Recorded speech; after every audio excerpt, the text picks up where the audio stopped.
donner de l'argent de poche peut vraiment susciter plusieurs niveaux de paresse envers la jeunesse. Les parents, aujourd'hui, je suis venu vous dire de diminuer l'argent de poche de vos enfants là. Essayez de diminuer l'argent de poche. Normalement, vous savez, à notre temps, quand je dis à notre temps, parce que moi-même j'ai vécu aussi, à notre temps, on nous donnait de l'argent de poche lorsqu'on avait de bonnes notes à l'école. Mais aujourd'hui, c'est devenu une tendance. Chaque parent donne de l'argent de poche à son enfant. Demain, quand ça sera dur, ça sera compliqué, tu ne vas pas avoir l'argent pour donner à ton enfant, il va aller te voler. Il va aller te voler.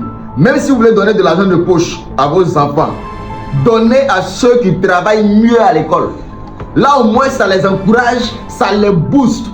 Mais un enfant qui a fini ses études, qui a ses diplômes, qui est couché à la maison, qui ne sont même pas pour aller présenter son CV quelque part, qui ne sont même pas pour aller faire manawa, tu n'as jamais vu ton enfant, malgré que vous avez 8 filles à la maison, tu n'as jamais vu ton enfant sur YouTube en train de chercher comment on fait montage vidéo, comment on parle en public, comment on fait tel business, comment lancer telle activité. Depuis tu donnes l'argent de poche à ton enfant là, malgré qu'il a fini les études, il n'a pas de travail, hein, tu peux lui donner l'argent de poche 50 000, 100 000, 30 000 la semaine ou même le mois.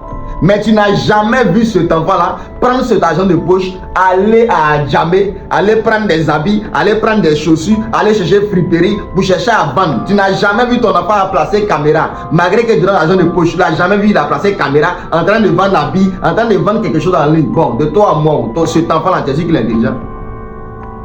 Cet enfant-là, tu es sûr que demain, si toi c'est chaud chez toi là, cet enfant-là, il peut enlever l'argent de sa poche pour payer toi tes comprimés, pour payer tes médicaments. Donc, un jeune, un enfant que tu sens qu'il est paresseux, mais évite de le rendre encore plus paresseux.